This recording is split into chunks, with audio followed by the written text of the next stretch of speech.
CAIO BORRALHO. We need to fight to see who's the next contender. And finally we got it. He ran away a lot, but now I'm coming to get him on his place. What about Nasruddin Imavov do you see and you go, I could exploit? You're gonna make me put my game plan out I mean, here? you don't have to tell him the whole game plan. Yeah. Nobody did what I did to Jared Cannonier. I'm on the top level of this sport. I'll make this fight not that competitive. The winner of this fight is fighting for the title. That's the fight that makes sense. You went out there, you trained with Hamza. I'm there to help him. But at the same time, I'm seeing everything. I'm studying everything. I'm taking notes. I'm gonna be champion by the end of 2025. I still believe in that. Most overrated fighter in the middleweight division. It was but people realized that he was delusional, that he's not the guy. A Shadowline production. Triple C. First and foremost, I want you guys to know that we have a very, very special interview with my man, CAIO BORRALHO, who has a matchup coming up this weekend against Nasruddin Imavov. And more than likely, the winner of this bout potentially will be that next man challenging for that middleweight undisputed title against Khamzat Chimaev. So big implications on that fight. So make sure you stay tuned to listen to that fantastic interview we had with him. But before we get into that, Henry, my man, I mean, what a banging card the UFC is taking over to Paris. Oh, it feels like UFC right now, after COVID, now they took their time, because we were at the Apex for a while. They took their time to where they find these cities and they latch onto these cities because those cities produce. Fans come out, fans are excited about it. And of course, when it's a sellout each and every time, yeah, you keep going back there. Yeah, no, for sure, bro. 100%. I mean, the fact that they're going to France, I mean, who wouldn't want to go to France? Personally, I wouldn't want to fight there, but to go visit, to go watch a friend out there, dude, I would enjoy France to the fullest. Why you want to go to France? Why you want to go to France? What you think, man? What you think, shorty? What you trying to go speak some French out there? Because you do be speaking a lot of French, talking about we. He did this to we. Well, Well, let's talk about now CAIO BORRALHO versus Imavov, main event of the evening. I tell you what, Kamaruddin, this fight right here, bro, if there's a finish in this fight, they're getting the next title shot, man, 100%. Because the UFC has already made Imavov at one point, the backup to the weigh-ins, and then it was CAIO BORRALHO, the backup to the weigh-ins. And as much as we're talking about fluffy and RDR, it's going to come down to performance. If either one of these guys gets a finish, that's it, man. So I think it leaves it open. But as I see this fight, I personally feel like this is a good fight for CAIO BORRALHO. I think if you look at a lot of what Imavov's tapes in the past and how he's lost to Sean Strickland has been through pressure. I do believe that pressure could be crucial, but also, I was gonna have to be careful with that overhand or just anticipating, because there's one thing that Imavov does very, very well is he's got speed and he anticipates. You know, he did it to Israel Adesanya, where Israel was able to just disconnect his hands away from his face, and all of a sudden that right hand came and pretty much slapped him. I mean, one of the other things that CAIO BORRALHO does have that which I love are his freaking takedowns. And I do believe that's why, out of all the fighting nerds, CAIO BORRALHO is the most special, because he uses wrestling. He has that spear double where he's able to take these dudes down, and that's how she wrote. So as I'm looking at this fight, Kamaru, I gotta go with the fighting nerd. I gotta go with CAIO BORRALHO. I feel like he's on a 60-fight win streak. He's fought Cannonier's last fight. I mean, he's fought a lot of great freaking people, but he's just been able to show, bro, and he wants to fight everybody. And he's also being dodged by a lot of people. So for that reason, I just feel like CAIO BORRALHO is going to get it done by unanimous decision. Whoa. That was a long-winded. We ain't even asked for your predictions or any of that yet. You just went all in, huh? Damn. Oui, parlez-vous français? Hey, you better not go out to Paris, because them boys gonna run up on you talking like that.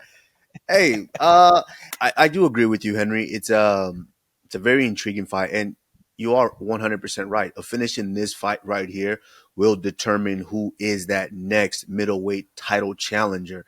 And You're right. I mean, if you look at some of the things that were successful against a guy like Nasruddin Imavov, is the ability to go out there and get that takedown. And if you are able to get the takedown and control him and keep him down there, you have a much better chance to be able to come away with the win in that fight. But I don't. This is probably one of the most closely contested fights in recent times, because I just can't call it, because both guys are extremely good. Both guys are extremely talented. Nasruddin Imavov is, man, he's so fast with his strikes. He's so fast as reading what's going on. He's so fast with those fast twitch muscles to kind of keep you off balance, keep you guessing. And so I think it's a very difficult fight. But I do agree with you, Henry. If CAIO Borralho can come in there right away and get a takedown and keep the fight down there, I do see it starting to become a little bit easier as the fight goes on. So, yeah, I agree with you, but I just think you can't count on a guy like Nasruddin Imavov. I just think, man, he's very, very hungry for that title shot. And hey, a win over CAIO Borralho 100% solidifies that, and we will be seeing someone fighting Khamzat Chimaev.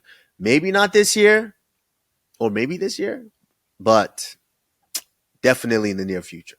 But, I mean, Henry, banging card, as we know. I mean, you're looking at the co-main event of the evening. You're talking about Mauricio Hufi taking on Saint Denis. I mean, Benoit Saint Denis is kind of had that resurgence after, he had that tough loss against Moicano, and then he kind of found himself again, going out there and doing what he Same was supposed to age. do. But right now, well, that's crazy that they're same age, but I feel like we've Same age, seen, same yeah, height, but I feel like almost we've same just, reach. yeah, but Henry, don't you feel like we've seen Saint Denis just take punishment in that octagon quite a bit? I feel like he's been fighting for a long time, but he really hasn't. Yeah, Huh. but Maybe I it's just the personally, fights he's been in. Maybe it's just the fights he's been in. yeah, can I touch a little about this fight too? I was Go actually ahead. Mauricio Hufi, because I was out there with the Fighting Nerds. He had asked me to corner him for this fight. He legit wanted me to be part of his fight camp and do the whole nine, but I'm just like, bro, I've been in Brazil for too long. I gotta go home to God bless America. So I ended up coming back, but we've been, I sending him messages. He really liked the way I coach and the way I teach. He had asked me, but I just couldn't. I couldn't swing it, bro. I couldn't be in Brazil and then away from my family and in Europe for that damn long. But he's good, man. One thing that I will say about Mauricio Hufi is he's a student of the game. Mm-hmm. He's very tricky with the striking, with the stand up. Not just that, his counter wrestling to be able to get up when he does get taken down makes him dangerous. And there's one area where he's gonna have to be super, super careful with Saint Denis, and that's gonna be if he does get taken down by Saint Denis, he's gonna have to face him. He's gonna have to face because as soon as you give a tripod, Saint Denis has one of the best transitions of bad takes that I've ever seen, bro. Saint Denis, what he Really? was able to do to Bonfim off that back take, bro, it's very tricky. You don't even know that he's on your back until he's on your damn back. But I just feel like Mm-hmm. Mauricio Hufi has too many tools. He's part of a great camp. He has he when you're around this dude, like he makes you hungry to want to be champion again. Because you can feel it. It's he transpires that hunger that we all once had. We're like, dude, I can't wait till I get my hands on this dude. So I think that's what makes Mauricio Hufi. I just feel like he has too many tools. He's gonna have to stay. He's gonna have to stay himself in the center because I will say this: he's gonna have to respect Saint Denis' game. Saint Denis is gonna pressure. He's gonna look for those takedowns and then transition to take it back. But other than that, if Mauricio Hufi is just free in himself and he uses a lot of like the tactics that they do at Fighting Nerds, like a lot of what they use at Fighting Nerds, bro, a lot of it's based on Mauricio Hufi. People don't know that. Like he brings in, like he's got like a different tactical sense of how to fight. That's I won't say it here because obviously it's personal business, but it's very intriguing and it actually makes sense. So Well, if you want, yeah. if you want my vote, Kush, can I give you my vote? I gotta go with the Brazilian Nightmare. I gotta go You with do Hoofy. what you do. I mean, I wasn't aware that we was making picks, and and predictions here, but do your thing. Do your thing. All right. Hey, Hoofy is extremely talented. We love it.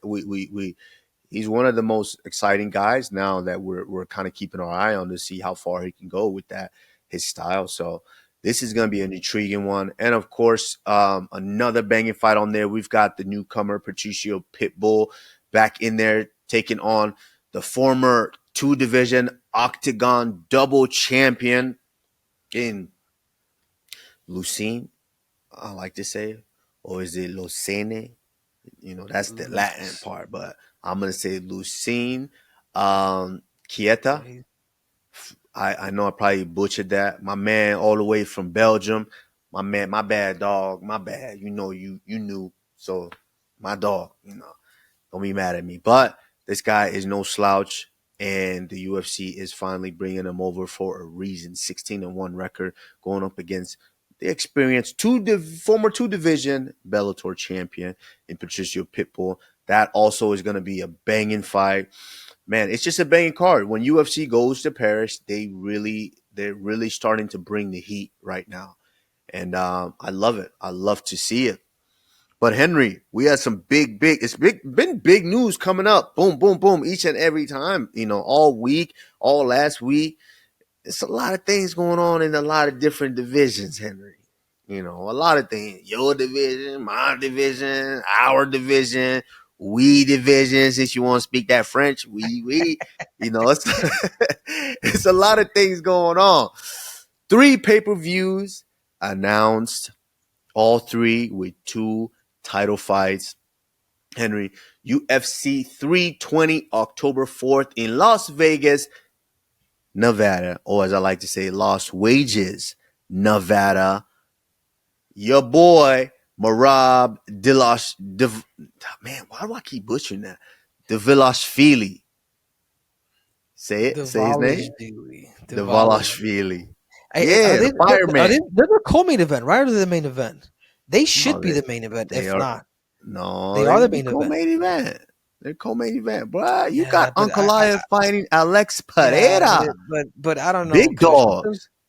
Bro, hey, Rob is doing, man. And but Corey okay, so you switch. So Henry, that's interesting that you say that, because so now you're trying to say that the main event should be based on the star power? Is that what you're saying? The main event, yeah, because right now the star in that whole event is probably Merab. It was Alex Pereira right now, yeah. Because Alex is a contender tomorrow. He doesn't have the belt. You got to go what's based now, dude. Oh well, if I was on that card, then that'd be me on the Triple C. I got a gold medal and 2 damn belts. If you want to do that, what's up? Like, think about it, Kush. Glaze it.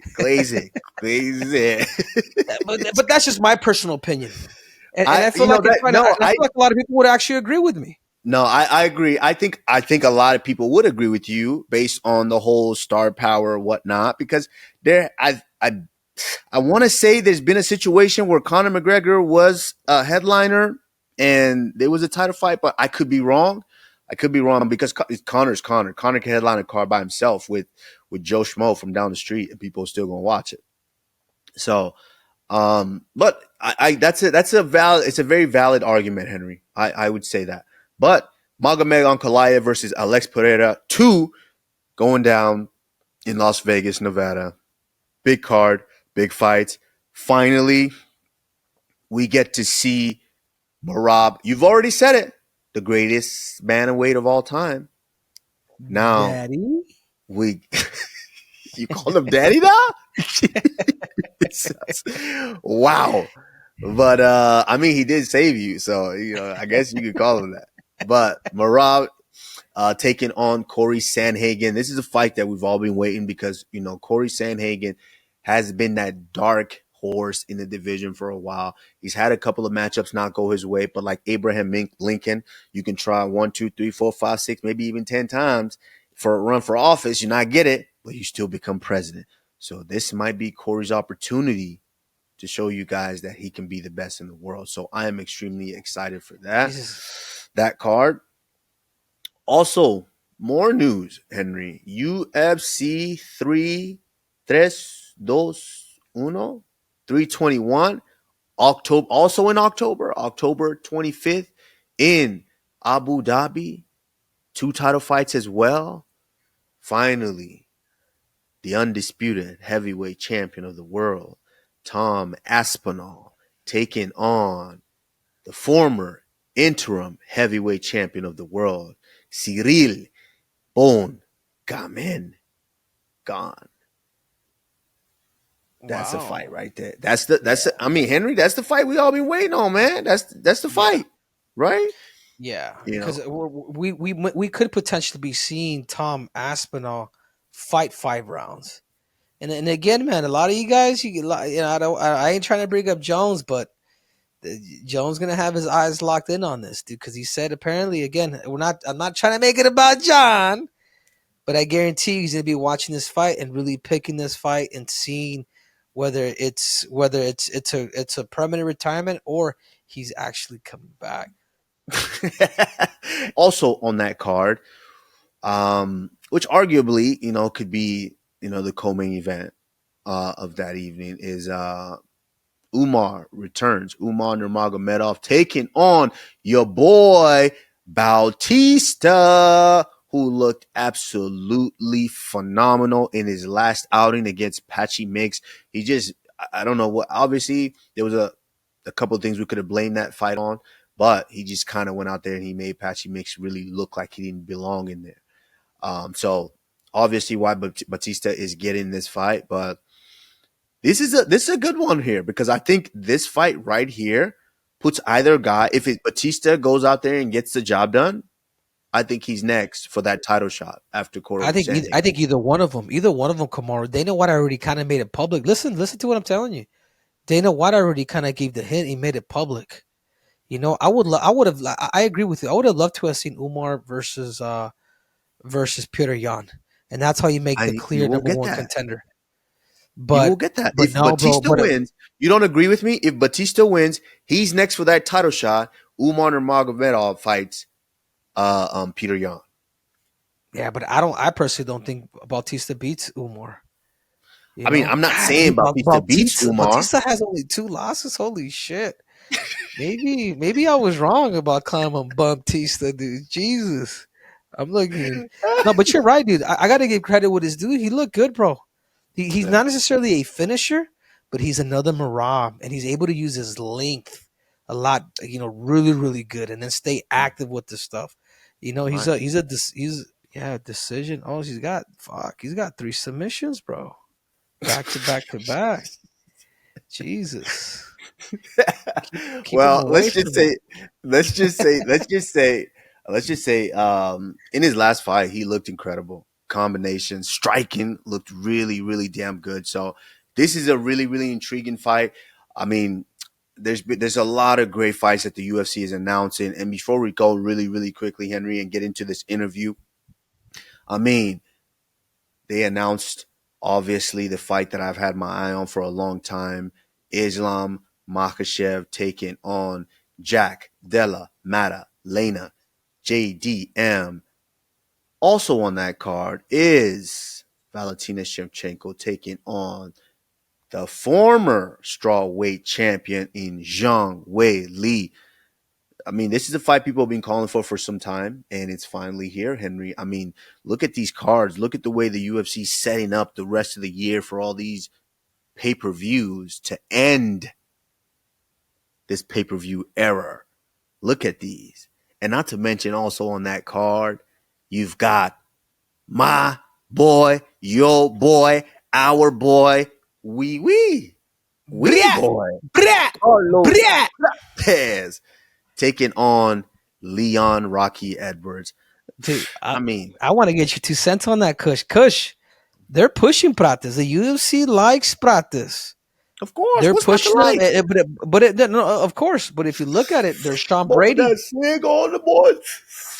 Bumping that Ross when he pull up. There's Sean Brady in there. There's Kamaru Usman in there. I mean, they're giving them that straight up striking delight, bro. And if it comes down to striking, dude, I gotta go with Prates. You know what I'm saying? And then Prates could be, You know, it throws a wrench into everybody at 170 pounds. He beats Leon Edwards, I believe. Is Leon Edwards still the number one contender? No, he's like Who's 3. the number one contender? Sean Brady. That's what I'm saying, bro. Sean needs to step up and start using that mouthpiece, dude. And I mean, what does that leave? What does that leave 170 pounds, Kush? Yeah, it's I got to be Sean mean, Brady. and Shavkat. What about Shavkat, Kush? Well, Dude, all I know is my boy you're that gonna- be smoking the if you don't get the next title shot, bro, your ass better get a fight real quick, because What you mean? this weight class right here is just moving. It's moving, but let's look. If we're still in this, we want to make the biggest fight in the division. There is no question. You look up and down that division. There's no question. You want to make the big, especially, and a lot of things go into play here. Especially if JDM defends and wins defends that title against Islam. Who better than to say, okay, let's solidify him as the new generation of champion by taking on the biggest name, the former pound for pound in the division. Of course, me.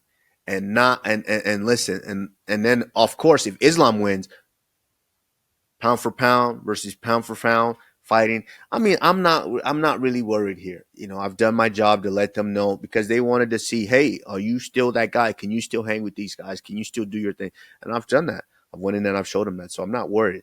I love this fight. I think it's a fantastic fight. Carlos Prates is doing his job. He's going out there and, hey, who cares? They're giving them strikers. Who cares? And I'm doing what I'm supposed to do with them. Yeah, so I believe I'm still the biggest in the division. So it's a great fight. There's a lot going on in the welterweight division and in the middleweight division. Of course, as Nasruddin Imavov takes on CAIO Borralho. Wait. There's one last news, bro. I had to cut you off. You know, all due respect to the GOAT, Kamaruddin Usman. But, dude, Royval and Manal Kopp have just been booked on a 5-round main event.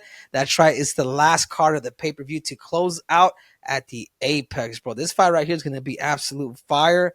The winner of this fight is probably more likely going to be, if Kopp wins, I know for sure he is getting that title shot. So I'm excited. I believe he will win. So that's just an exciting fight for all the flyweights. Absolutely. But as we mentioned, an amazing interview with guy fighting this weekend, Mr. CAIO Borralho. The natural. The natural or the philosopher? Which one do you prefer? I think the natural, but I can be a little bit of both. Yeah. People call me Free Spirit, the natural, King of the Nerds. Yeah, You look it's like good. a professor. You know, you got the glasses. Yeah, I was You a look like teacher. You was a teacher? I was a mathematics and chemistry teacher before I started MMA. I did not know. Really? Yes. Okay. You learned something new. So really, so what age? What age did you teach at? I started to teach when I was 15 years old. And I was always good with numbers and all that. And my grandpa is a math teacher, and he needed to run out in the middle of the class because of emergency, and there was only me and like 8 or 9 students of him. And he came to me and said, you know this subject, you know how to teach this? And I think I know. And then I started like that. So after that, I started to teaching all the neighbors' sons on my neighborhood and all that. So it was more like private teacher. And then when I in the school, when people realized I was good with numbers and chemistry, and I constantly teaching them, and they come into my house and constantly teaching them. Yeah, I like.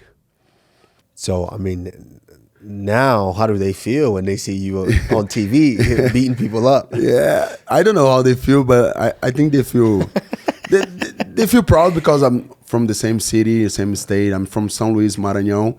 It's in northeast part of Brazil. Oh, so you're from Northeast Brazil. I didn't know that. From Maranhão. Wow. And actually, there's one of the kids that I used to teach. He's big now, and he was awful with numbers. But now he's like an engineer. You know what I mean? So like it's crazy how things change. You know? Yeah, my man. I mean, big announcement. You are going to. I mean, because there's been a lot of heat lately, because we know. I mean, obviously there's 2 big names at the top of the division, which is, of course, Dricus du Plessis and Khamzat Chimaev, Yes. who is arguably one of the biggest contenders in the UFC. And so, yeah, that name is there, but we look forward. We always look ahead. What's next after we figure this out? And your name is on that short list. Nasruddin Imavov is on that short list. And both of you guys have fought Jared Cannonier. And so you guys have kind of set yourself apart to where you guys are sitting there, and now it's figuring out who's next. And the fight has just been announced. I mean, how do you feel about what that? Kamaru was trying to say is, too, is the winner of this fight is fighting for the title next. for Like, sure. there's no if, what's, about. Yeah, I think that's the fight that makes sense. You know, there's no point to be waiting on the number one contender and waiting for like a year or something like that to go to the belt or something like that. Like, I think I'm one of the biggest prospects in the division right now. I'm 16 win streak, 7 in the UFC, 9 with 2 on the contender. All my fights I fought like beasts. My debut was against a Dagestani undefeated guy, 2-time Sambo world champion, and I dominated the guy. And all the other guys that I fought was very hard competitive guys. And with Jared Cannonier, I think he had like good fight, but it was an early stoppage. Everybody can agree on that. And nobody did what I did to Jared Cannonier. So I think I put myself in the number one spot just with him. And I think that's the fight that makes sense. That's the fight that I won for about a year. My last one with Cannonier was August. So I'm here in my prime, no injuries, and nobody wants to fight. So I think that's the fight that makes sense, you know. And I'm not saying it's going to be an easy fight. He's a phenomenal athlete, young, fast. But I think we need to fight to see who's the next contender, you know what I mean? That's what makes sense. And finally we got it. He ran away a lot, but now I'm coming to get him on his place, on his town. Yeah, I mean, we've been seeing, because you know I'm not so engulfed in like Instagram or like the social media. I post, but it's not really. I don't really see a lot. But now I've been seeing some things heating up. You know, there's been memes, videos making back and forth to where it's entertaining now. Sometimes you got to go, okay, I want to see how this is going. Exactly. And so there's real heat here. There's real bad blood between both of you guys. Yeah. And I'm trying to find out too. Why is it that he's no longer the replacement? Like, how does that work? Come on. I think Dricus, with this fight like this, I think Dricus said that if the fight fell off, he's not going to fight a backup guy. Really? So that changed everything. Yeah. But I don't know if he was already the backup guy or something like that. But, you know, now he's going to have to face me. Yeah, so you pretty much, and this is what I love about what you guys are doing out in Sao Paulo. And I was just there last week, actually, is you guys are bringing in mathematics, science, but you guys are also telling a story. Every time each and every one of you guys fights, you guys are calling somebody out. Yeah. Like there's always a message behind you guys' craft, and I think I gotta give kudos to that, because not everybody understands that game like that.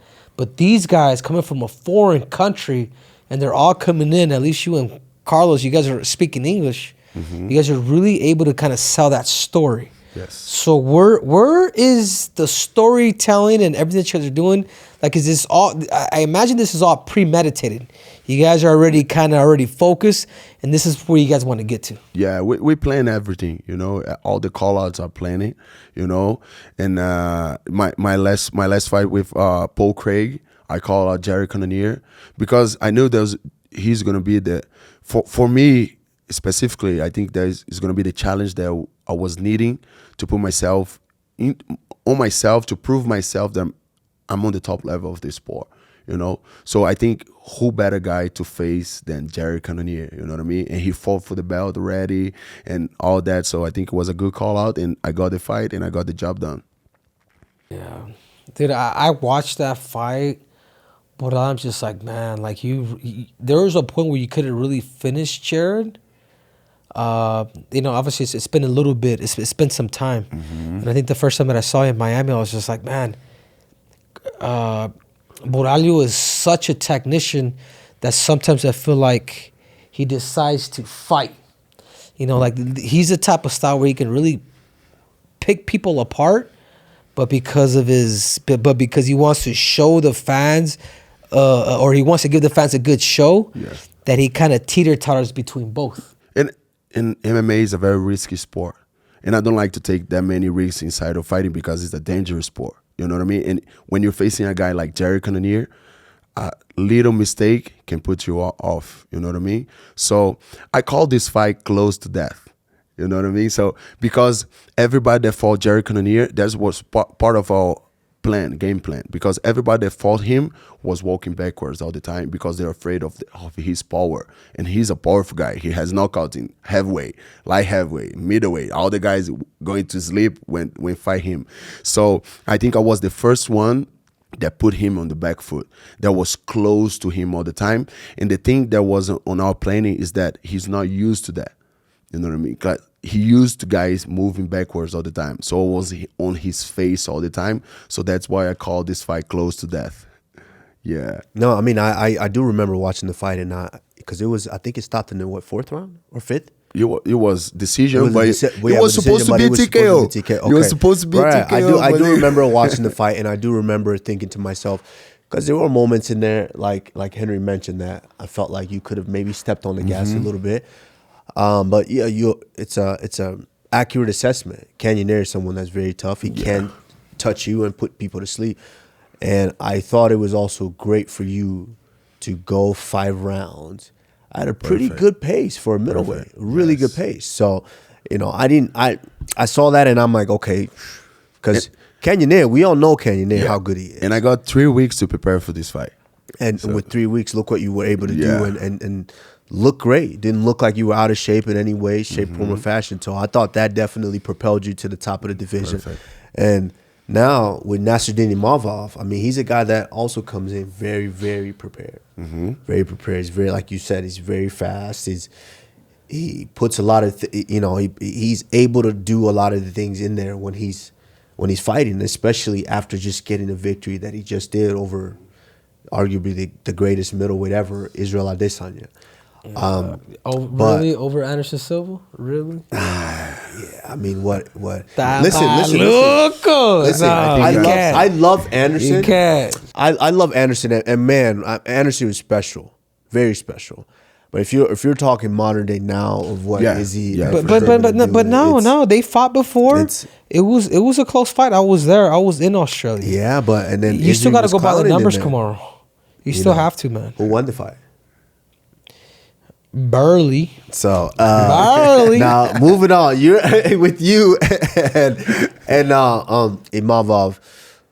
Yeah, like you just mentioned with Cannonier, you were able to read really quickly. Like, this guy no one ever makes him fight this way.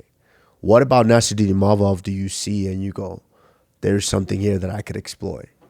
You're gonna make me put my game plan. I mean, you don't have to tell us the whole game plan. Yeah, but I mean, what do you see about him that you think? Yeah, I think his biggest attribute that he's really fast. Yeah, so he doesn't show a lot when he's going to do the move. He just explode, and then the guys can see.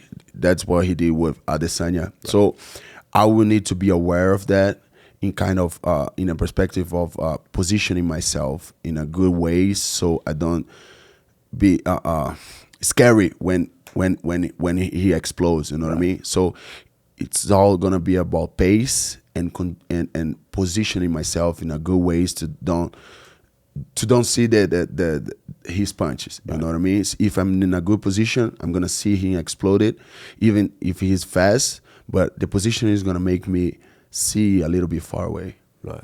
Yeah. And now this is the main event for Paris? Yes, main event. 5 rounds, the way I want it. Have you been to Paris? No, never. Parlez-vous français? Yeah, je parle français. Ça va bien? Ça va bien? But What's up? You gonna answer that? Yeah, je m'appelle Kamaru. Well, I mean, it goes to test just the preparation. And a lot has been made recently in the last couple of years of you guys' preparation, your team's preparation out there at the Fighting Nerds. And I mean, you just give us a little heads up on this. What makes you guys so different and so special? Because every year we hear, new teams come out, whether it was the Kill Cliff, whether it's the American Top Team, whether it was the Black Zillions, or all these different teams. But now we hear a lot of fighting nerds. Yeah. And so what are you guys doing different down there that's really making this happen? I think we live the fight before the fight a lot. So we live the fight in training, and outside of training, we are studying the whole day, and we're looking for patterns. You know what I mean? So we have a data scientist that does videos for us for every pattern that the guys have. So beginning of the rounds, so we get 10 fights of the guys, and we cut just the beginning of the rounds, how they begin all the rounds, begin all the fights. So if a guy is good in a 1-2, we get 10 fights, and we cut and we put it together in one video a lot of the times that he does the 1-2. So that way we kind of see better how they prepare to do the 1-2, what are the patterns and all that, what are the trigger for them to do that. So we prepare ourselves, and we live the fight before the fight a lot. So we train like separately the positions of the fight. So we do beginning of the rounds. So we do like 10, 20 times each training, only beginning of the rounds. So we do fence work, and we do the same thing like 10, 20 times, just the same position that the guys like to do, and his strength and his weakness and all that. So we really live the fight before the fight. I think that's our biggest attribute. Yeah, I was just there, Kamaru, too, and one thing that I will say about that is there's no ego. Mm-hmm. There's no ego there. Like, I went out there and the coach said, "Hey, Henry, take away, man. Like, take over training. Like, teach what you think." And he was just there, kind of with his notepad, just somewhat taking notes. So I feel like that's number one. I feel like great minds somehow in MMA will find themselves, and I feel like you guys are really breaking that mold of just being a striking school. Yeah. Like, you guys are really giving attention to Everything. all those areas, and they're particularly kind of like when I went out there, I learned a lot from Hoofy, because I feel like I spent a lot of time with Mauricio Hoofy, and we got a chance to really kind of break bread together. We're like exchanging kind of knowledge, and it was interesting especially with his with the striking coach too, with Pablo and then Flavio. But it's all about the athlete. Could we adjust to their ability? And when you adjust to their ability, then that's what makes a great coach. So going out there, getting a chance to see a little bit of what they're doing, they're really just simplifying the sport of MMA, dude. And it happens with like the whole team, not just with the trainers. Because what is hard is that you have like a big team, and sometimes there's some ego points over there. So we take it all, everything. So we have like the physicians, physiotherapists, nutritionists, strength conditioning coach, psychologist, mental preparation. We can reunite all together with the coaches and everything, and everybody can work together with no ego. Everybody is just compromised with the result, because this is a sport of result. You need to win in this sport to get big, So everybody's not compromised if he's doing something right and the other doing something wrong. You're gonna point, oh, you're doing wrong. No, we're gonna get it all together and we're gonna fix what you did wrong, but we did all together. You know what I mean? There's no ego, not just between the fighters and the coaches, but I think between the whole team. Yeah. How many guys are on the team right now? Athletes? Yeah. Athletes, I think around 50 or 60. Okay, so it's a big team. Yeah. Okay. Wow. I mean, with such a big team, like, how many coaches do you guys have on staff? I think 8 to 10.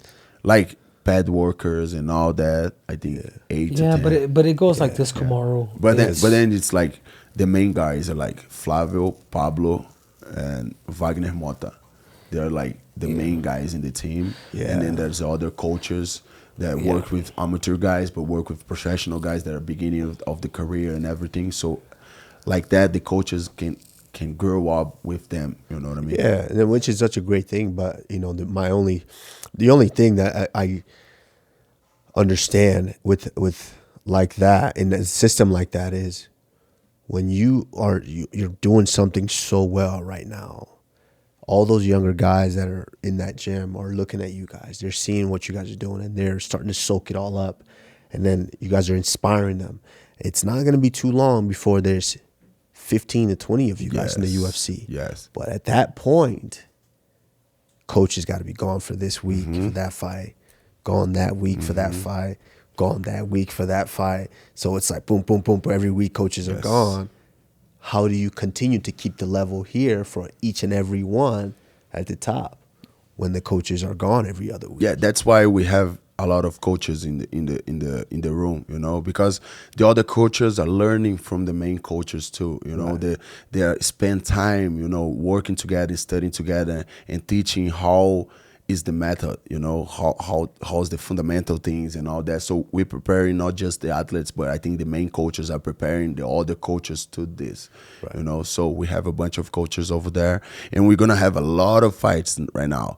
I think we have like three of us in the August card, and we're gonna have me on September 6th, and 1 week after Jan Silva on San Antonio.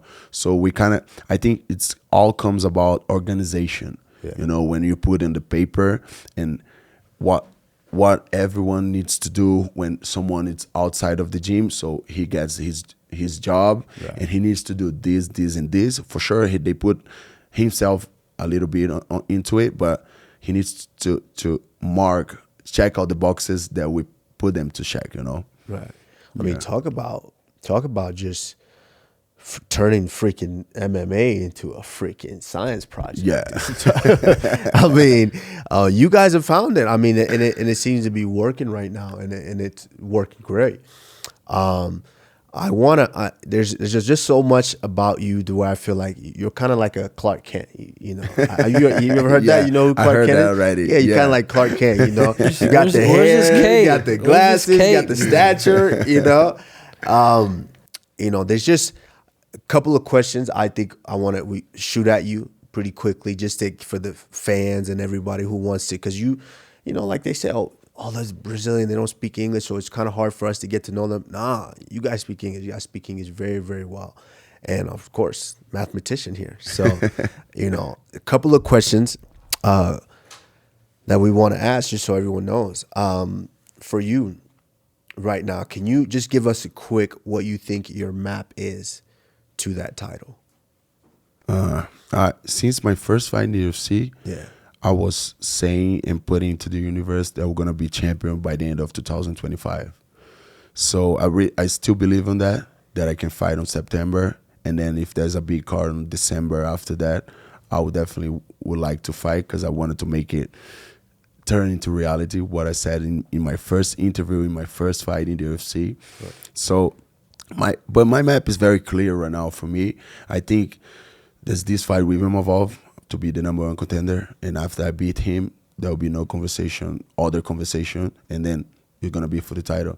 You know, otherwise, if the guy's gonna do a rematch from Dricos and Kamza or something like that, but I don't think it's gonna happen. So I think the primary, I'm gonna beat Imavov, and I'm gonna be the next. And I hope to be in December. I'll be ready. I'll be training just right after the fight. But don't get me wrong, I'm just thinking about Imavov right now. Right. Like, I don't live that much in the future. For sure, we need to plan ourselves in our career and everything, but that's the only thing that I'm thinking about. You know, this fight against Imavov, I need to win this fight to go to the belt. If I don't win this fight, I'm gonna do like 2 or 3 step backs, and you know, so I really need to focus on this guy, and that's all my focus.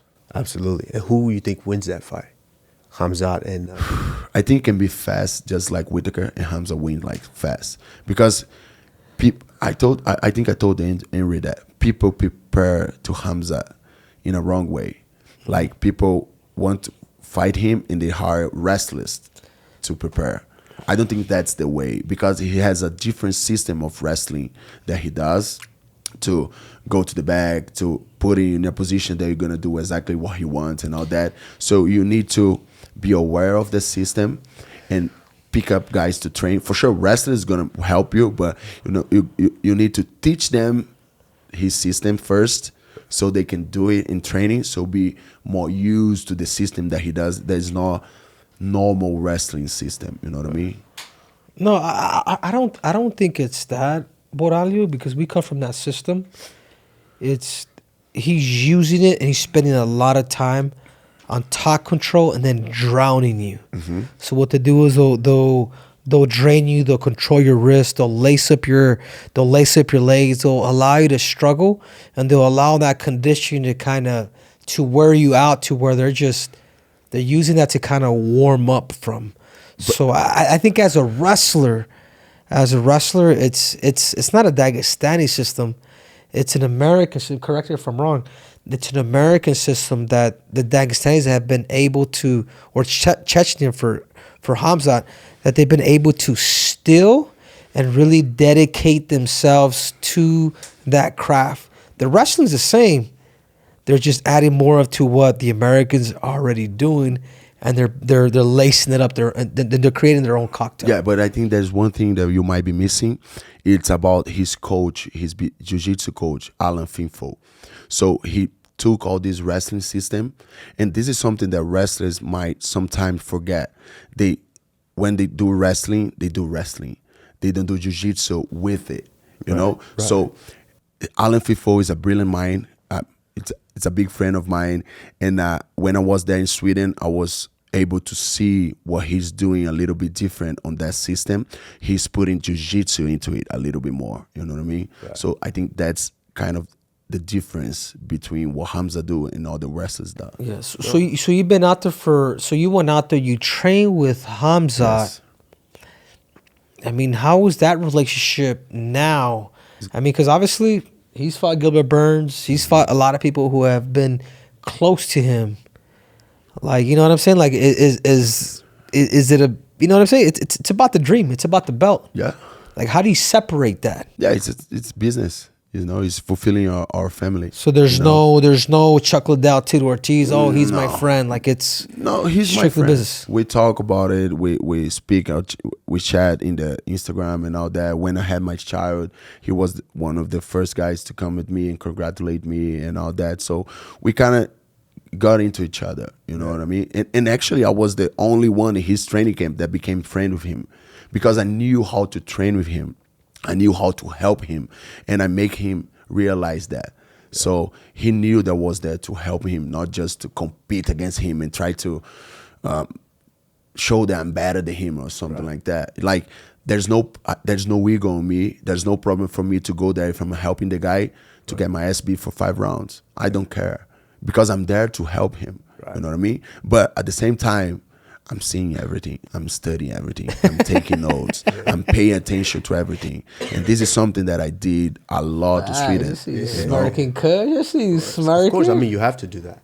You have to do that. Any smart fighter who has a plan for their future, you have to do that. Mm-hmm. Okay, so man, I mean, it's fantastic. I think it's, you know, all eyes are on that fight for you. But before we go, a couple of rapid fire questions I want to throw at you. Real quick. Favorite fighter of all time? GSP. Yeah, why? I think it's because it's more my style of fighting, cerebral fighting. You know, he can adapt himself very good in the fight. This is not easy to do when you're a fighter. You know, people has a game plan, and when things go different, they struggle to adapt. So I think he was one of the best at doing it. So one of the best fighters for me was GSP, for sure. Most overrated fighter in the middleweight division? It was Bonico, but people realize that he's not the guy. Wow. But I think you guys are hard on Bonico, dude. No, not at all. No, I like the guy, but he was saying that he's gonna be champion like 2 years and all that. He was delusional. You know what I mean? He's not on the level. So I think he was one of the most overrated fighters in the division, for sure. Okay, so underrated. Underrated, I think Roman Dolidze. I think he's very good. He's just, sometimes he's, with all the respect, he's kind of dumb. Right. Because he's one of the best grapplers in the division. Right. And he doesn't have one finish. And he goes into the fight and he likes to brawl and give his right hand all the time and all that. But I think he is one of the best grapplers and one of the most dangerous grapplers in the division. You see what he did to Jack Hermanson? Yeah. That is very, very good at grappling. Yeah. And he did like he was a kid with him, you know what I mean? But he TKO him. So he doesn't use them much because he doesn't use much wrestling. I think that's what he's lacking sometimes. So I think sometimes he he just chose to go there and brawl. Yeah. Well, my man, big plans, big things coming up for you. Yes. We were all going to be watching next fight against Nasruddin Imavov in UFC Paris. All eyes will be on that fight. I think that's a banging fight. It's the day that my son turns 2 years old. Wow. No Same way. day. What a special day that would be. He'll be there. You know, Nasruddin, of course, a That's very cool, game, man. very dangerous opponent, Yes. a very good fight. I think that is one of the most competitive fights right now this year that has been made. So we'll be watching that, man. Congrats on everything you've done so far. And I mean, hey, there's a lot of things going on in the middleweight this year. Yeah, you for know? sure. So, I'll make this fight not that competitive as you think. Just as I did with all my fights, I got some beats to face, and I dominated them all. Right. That was not a competitive fight. So, yeah, just Jerry Cannonier was a little bit more competitive, but I'll make this fight not competitive as you think. you heard him, the Clark Kent of the division, the Superman of the division. The Brazilian Clark You know, Kent. thank you so much, CAIO you, guys. Borralho. We're all going to be tuned in. But as always, I am the Nigerian Nightmare, Kamaru Usman. Henry Cejudo, a.k.a. Triple C. We are out.